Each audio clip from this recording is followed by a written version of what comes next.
Hello everyone!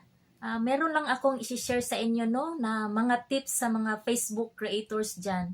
Kapag kayo ay nag-delete ng mga video or post sa Facebook, lalo-lalo na merong violations dyan at labag sa community standard at nagdesisyon kayo na i-delete, tapos ang akala ninyo ay na-delete na yan.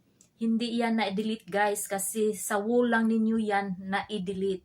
Nakikita pa rin yan sa mga wall sa ibang content creator at napupunta lang yan sa trash. Ang gagawin ninyo guys para tuluyan talaga na mawala yung video or post na gusto ninyong i-delete, punta lang kayo sa setting and privacy at hanapin doon sa your activity under, meron doon na activity log. So pindutin ninyo yung activity log at mapunta na kayo doon sa trash. Tapos once nakita na ninyo yung trash, i-click lang ninyo, tapos makikita na ninyo ang mga video na na-delete ninyo or mga post na na-delete ninyo. So ang gagawin lang ninyo, i-click yung all na box, tapos dyan sa baba may tuldok. So i-click yan, tapos lalabas na yung delete. So once napindot na ninyo yung delete, ay magtatanong na yun kung talagang gusto ninyong i-delete ang video na yun or ang post na yun. So once na sigurado na kayo, pindutin lang yung delete para ma-delete na yan ng permanently.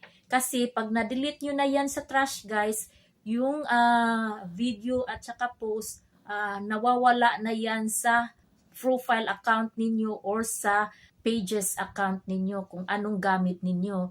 Kaya guys, tandaan talaga natin na i-clear natin ang trash para tuluyan na mawala. Hindi iyon ibig sabihin guys na na-delete na ninyo, na wala na yan sa profile ninyo, ay tuluyan na talagang nawawala yan.